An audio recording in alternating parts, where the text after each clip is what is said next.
Jean-Philippe Cobert, comédien et metteur en scène de théâtre, fait l'objet depuis lundi d'une enquête préliminaire pour « viol » ouverte par le parquet de Paris, comme l'a annoncé Le Point ce mercredi.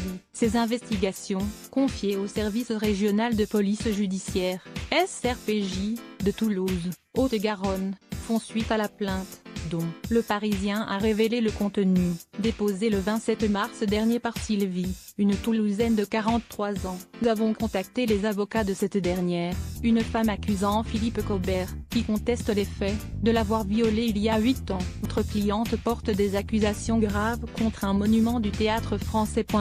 Maître Jonas Haddad et Jacques Gauthier-Gojou.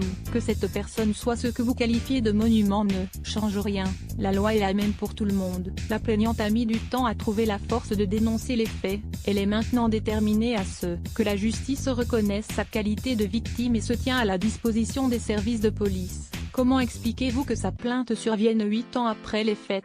Unanimement, les experts en traumatologie démontrent bien la difficulté pour les victimes de comprendre, puis de trouver la force de déposer plainte contre leur agresseur. C'est une lourde charge sociale et morale que de le faire. Le contexte actuel de libération de la parole des femmes a été propice. Maître Haddad, vous êtes l'avocat d'une des victimes présumées de Tariq Ramadan. Il semble y avoir des similitudes dans ces deux affaires, notamment dans le sentiment de dépendance dans lequel paraissent se retrouver les victimes et les pressions psychologiques dont elles font l'objet.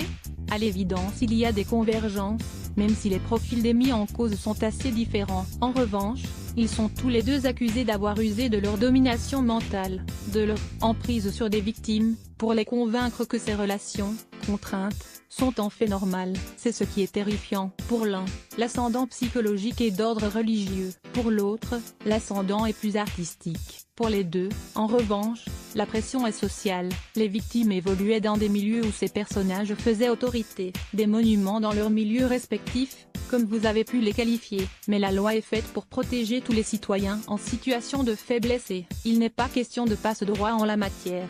Le prénom a été changé.